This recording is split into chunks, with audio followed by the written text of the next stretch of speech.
Assalamualaikum warahmatullahi wabarakatuh. Salam sejahtera dan semoga kita senantiasa dalam lindungan Tuhan yang Maha Kuasa. Perkenalkan, saya Nilam Sri Putri STMT, dosen program studi D3 Teknik Pertambangan pada Politeknik Amamapare Timika. Saat ini, saya dalam proses mengikuti sertifikasi dosen gelombang 1 yang diselenggarakan oleh Kemendikti-Saintek tahun 2025. Saya akan melakukan penyusunan dokumen pernyataan diri dosen dalam Unjuk Kerja Tridharma Perguruan Tinggi atau PDD UKTPT.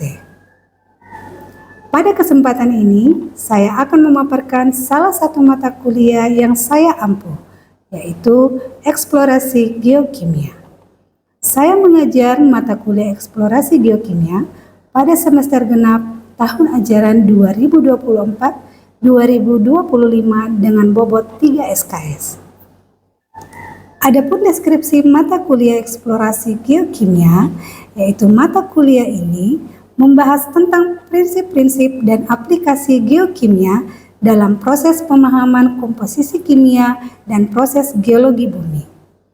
Mahasiswa akan mempelajari metode analisis kimia, distribusi unsur-unsur kimia dalam batuan dan mineral, sifat-sifat geokimia dari lingkungan geologi, dan aplikasi geokimia dalam eksplorasi sumber daya mineral dan energi.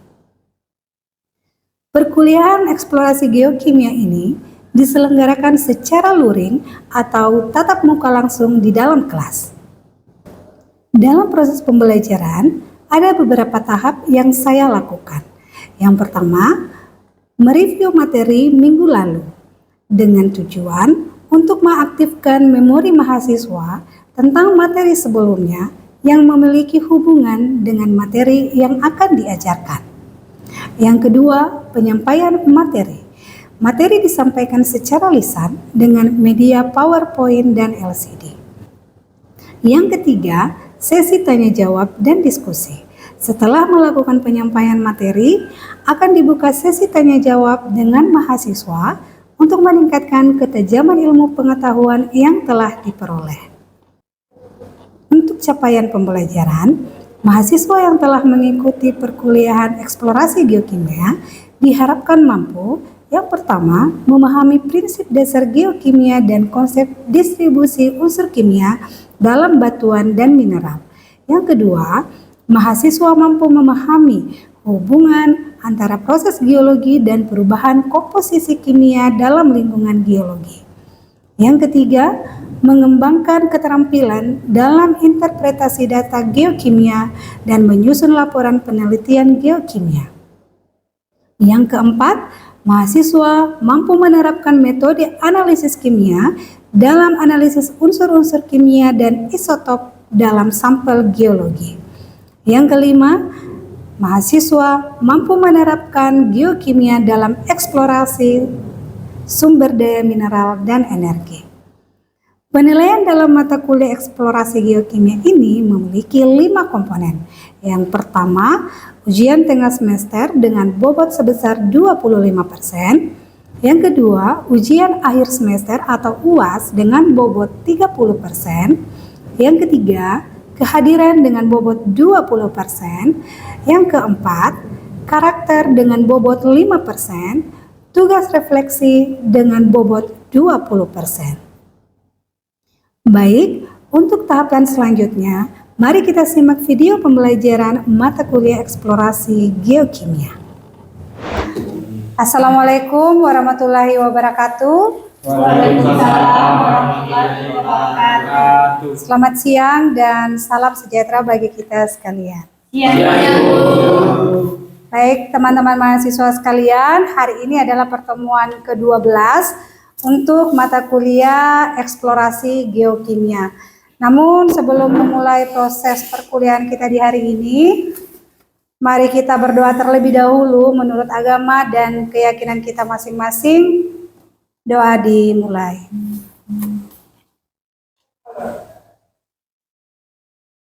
Selesai. Baik teman-teman mahasiswa sekalian, Sebelum kita masuk di materi kita hari ini, ada baiknya kita mengulas kembali pertemuan kita di minggu lalu, karena pertemuan kita di minggu lalu itu memiliki hubungan yang sangat erat dengan pertemuan kita hari ini. Kira-kira ada yang masih ingat materi kita minggu lalu? Saya Ibu. Baik, Wahya, silakan. Materi kita minggu lalu itu tentang interpretasi hasil analisis kimia, Ibu. Materinya itu membahas tentang bagaimana kita membaca dan menafsirkan data unsur kimia yang diperoleh dari sampel geologi, seperti batuan, tanah, maupun sedimen. Baik, terima kasih Wahya. Ada lagi? Ya Bu, ingin Ya, silakan Kota. Kita sudah belajar bahwa hasil analisis kimia disajikan dalam bentuk konsentrasi unsur. Nah, data ini juga biasanya dibandingkan dengan nilai latar belakang atau ambang batas untuk mengidentifikasi anomali geokimia. Baik, terima kasih Kota. Nah, kira-kira masih ada yang ingat untuk apa kita mengidentifikasi anomali geokimia? Saya Bu. Ya, silakan Jo. Anomali inilah yang menjadi petunjuk adanya mineralisasi logam atau aktivitas geologi tertentu. Kita juga harus bisa melihat pola sebaran anomali di peta menggunakan peta kontur atau diagram sebar dan menghubungkannya dengan data geologi seperti litologi dan struktur, Bu. Baik, terima kasih Jo. Jadi teman-teman mahasiswa sekalian, intinya interpretasi hasil analisis itu tidak bisa berdiri sendiri. Kita harus tahu dari mana sampel itu diambil, bagaimana prosesnya, dan konteks geologinya. Nah, itu sebabnya hari ini kita akan belajar tahapan yang sangat penting sebelum data analisis diperoleh, yaitu pengumpulan dan pengolahan sampel geologi. Nah, materi hari ini merupakan sub dari CPMK yang keempat, yaitu setelah melewati materi hari ini, mahasiswa mampu memahami perencanaan dan pelaksanaan penelitian geokimia. Nah, teman-teman mahasiswa sekalian, sampel geologi yang kita kumpulkan di lapangan itu merupakan dasar untuk seluruh analisis geokimia. Jadi hari ini kita akan belajar bagaimana merencanakan kegiatan sampling, teknik pengambilan yang benar, dan bagaimana sampel ini diolah di laboratorium sehingga nantinya akan menghasilkan data yang dapat dianalisis.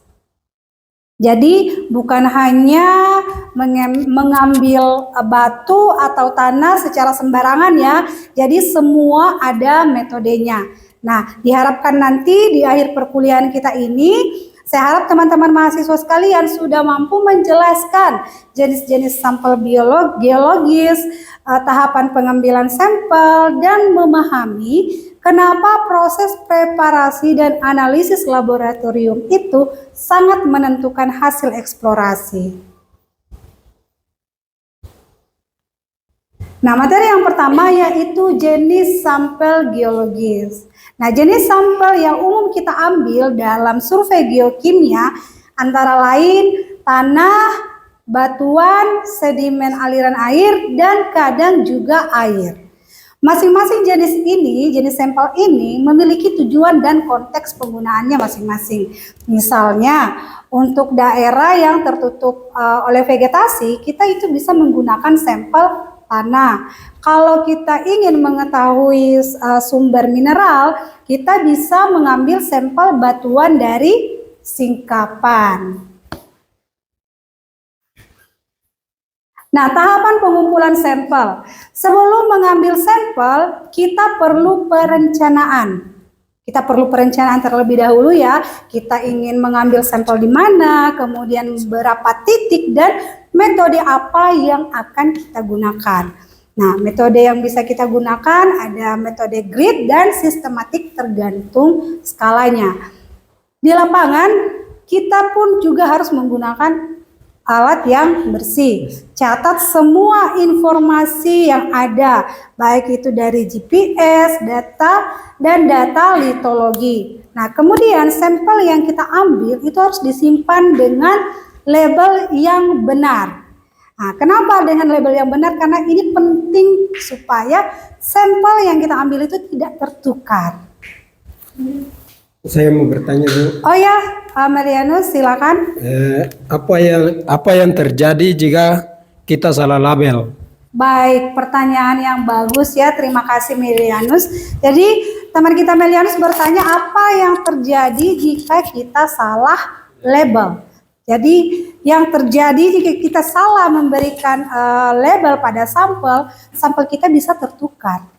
Nah, jika sampel kita tertukar, maka kita akan kesulitan dalam menelusuri jejak sampel tersebut. Nah, kalau kita sudah terjadi kesalahan dalam menelusuri jejak sampel, maka sudah dipastikan bahwa data kita tidak valid. Iya. Ada lagi yang ingin ditanyakan? Cukup? Baik. Berikutnya yaitu persiapan sampel di laboratorium. Setelah sampai di laboratorium, sampel tidak langsung dianalisis. Sampel terlebih dulu harus dikeringkan, dihancurkan, dihaluskan, lalu dibagi secara homogen. Nah, tujuannya apa dibagi secara homogen? Agar bagian yang kita analisis itu bisa mewakili keseluruhan sampel. Karena wilayah sampling kita itu cukup luas. Nah, disinilah pentingnya homogenisasi. Selanjutnya yaitu analisis geokimia. Nah, dalam analisis geokimia ada banyak metode analisis. Salah satunya ada AAS, ada XRF, dan ICP-MS. Nah, kalau misalnya yang ingin kita deteksi adalah unsur AU atau emas, kita lebih cocok menggunakan metode AAS atau ICP-MS. Kenapa? Karena metode ini lebih sensitif. Nah, metode yang kita pilih itu harus sesuai dengan unsur yang kita target.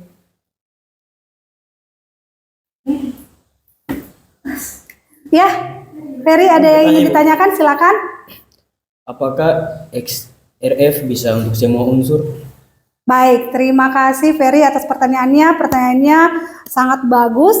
Apakah XRF bisa untuk semua unsur? Jawabannya tidak. Nah, metode XRF tidak dapat digunakan untuk menganalisis semua unsur secara akurat. Meskipun XRF sangat efektif untuk mendeteksi banyak unsur, terutama unsur-unsur logam berat.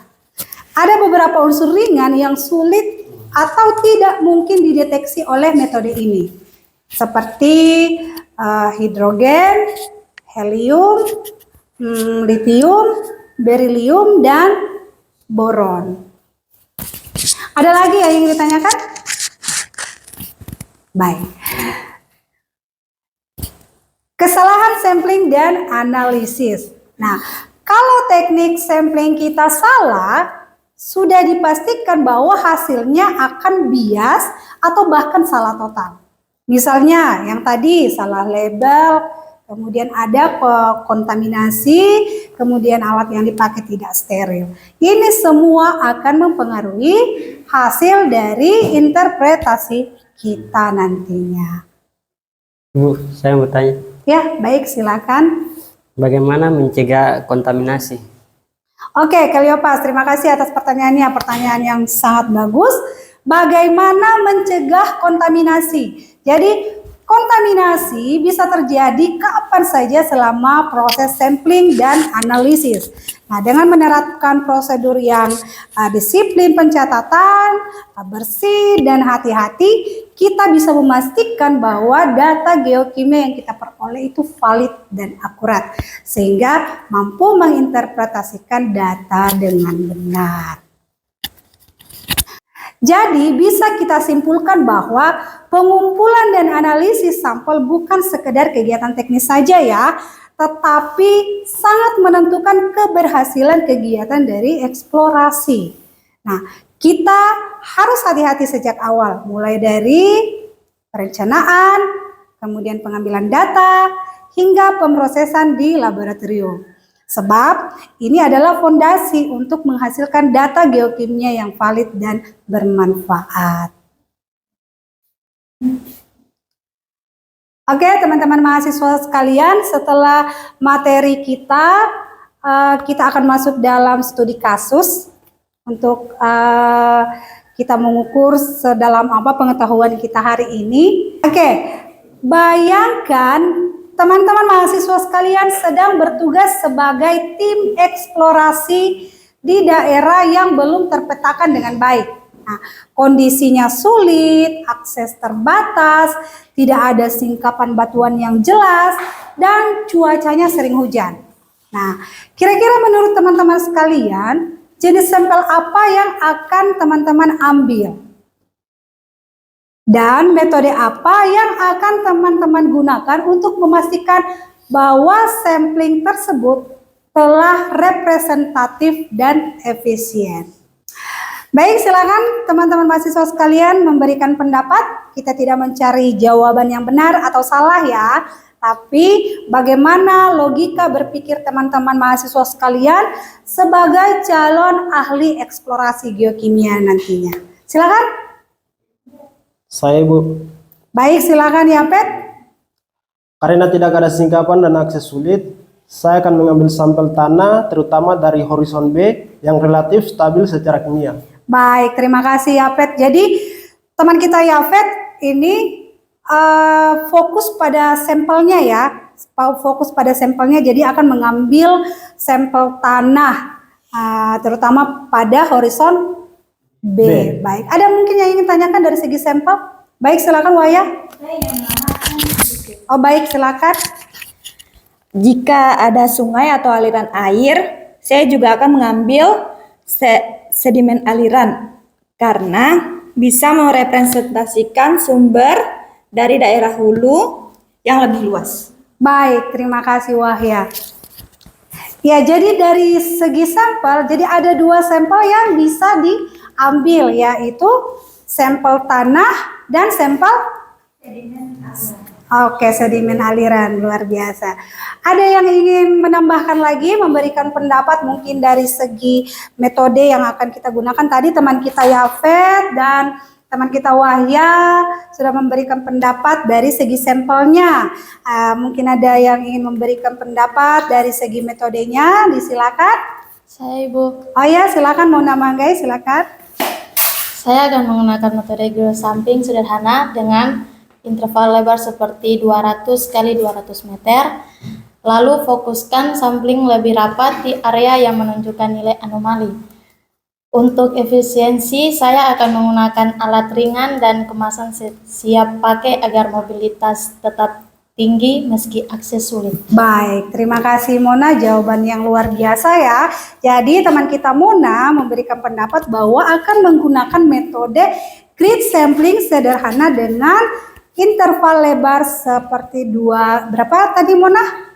200 kali 200. Benar sekali, 200 kali 200 meter. Baik. Mungkin ada lagi yang ingin memberikan pendapat dari segi representatif datanya. Saya Bu, Baik, silakan Timotius. saya akan memfokuskan pada presentasi data untuk memastikan sampel tetapi presentatif. Saya akan menggunakan konvisite sampling dari beberapa titik kecil dalam suatu area trik, lalu menggabungkannya agar mewakili area tersebut. Ini akan mengurangi bias dari variasi logar dalam menghematkan logistik. Baik, terima kasih Timotius atas jawabannya. Jadi ini adalah pendapat dari teman-teman sekalian dan tidak ada pendapat yang salah. Jadi teman kita Timotius memberikan pendapat bahwa untuk memastikan sampel tetap representatif, teman kita Timotius akan menggunakan composite sampling dari beberapa titik kecil dalam satu area grid. Nah, kemudian nanti akan digabungkan untuk mewakili area tersebut. Luar biasa sekali. Terima kasih atas partisipasi dan pendapat yang luar biasa dari teman-teman kalian semua. Diskusi ini menunjukkan bahwa teman-teman mulai berpikir sebagai seorang calon ahli eksplorasi yang kritis dan strategis. Semoga ini bisa memperkuat pemahaman kita tentang pentingnya tahap pengambilan dan pengolahan sampel dalam eksplorasi geokimia. Oke teman-teman sekalian, untuk memperkuat materi kita hari ini, saya akan memberikan teman-teman sekalian tugas yang akan dikumpulkan minggu depan. Tugas ini dalam bentuk studi kasus, seperti yang baru saja kita diskusikan. Jadi, bayangkan jika teman-teman mahasiswa sekalian sedang merencanakan kegiatan eksplorasi geokimia di sebuah area yang memiliki potensi mineralisasi emas di dataran rendah Papua. Daerah ini berupa lahan semak belukar dengan beberapa aliran sungai kecil dan tanah lempung merah. Teman-teman sekalian, sebagai seorang calon ahli teknik pertambangan yang ahli dalam eksplorasi geokimia, teman-teman diminta untuk merancang rencana pengambilan sampel geokimia secara menyeluruh. Jadi silakan gambarkan atau jelaskan skema pola sampling yang akan teman-teman gunakan. Kemudian yang kedua, menentukan jenis sampel yang akan diambil. Kemudian berikan alasan teknisnya, kenapa memilih sampel tersebut. Kemudian yang ketiga, tentukan jumlah titik sampling yang ideal untuk luasan area 1 km persegi. Nah yang keempat, buat tabel contoh titik koordinat sampling, ya 5 titik. Oke. Baik, teman-teman mahasiswa sekalian, sebagai bagian dari pembelajaran mata kuliah eksplorasi geokimia, dalam waktu dekat kita akan melaksanakan praktek lapangan secara langsung untuk kegiatan pengambilan sampel geologi. Kegiatan ini bertujuan agar teman-teman mahasiswa dapat menerapkan secara nyata teknik pengambilan sampel yang telah dipelajari hari ini. Kemudian untuk informasi detail mengenai waktu, lokasi, dan perlengkapan yang harus disiapkan akan diumumkan menyusul. Diharapkan seluruh mahasiswa dapat mengikuti kegiatan ini dengan serius dan penuh tanggung jawab. Baik, demikianlah pertemuan kita hari ini, materi perkuliahan kita hari ini. Saya harap teman-teman sekalian dapat menerima dengan baik apa yang telah Ibu sampaikan dan boleh menjadi bekal ilmu untuk adik-adik sekalian di dunia kerja nantinya. Baik, sampai jumpa minggu depan. Assalamualaikum warahmatullahi wabarakatuh. Selamat siang dan salam sejahtera bagi kita sekalian.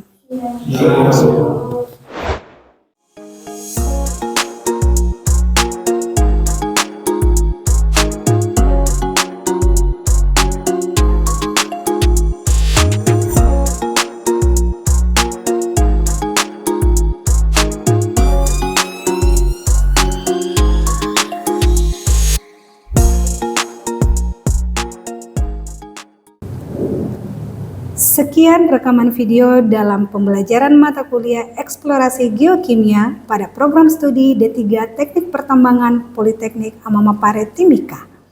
Video ini digunakan sebagai salah satu syarat penyusunan dokumen persyaratan diri dosen dalam unjuk kerja Tridharma Perguruan Tinggi atau PDD UKTPT.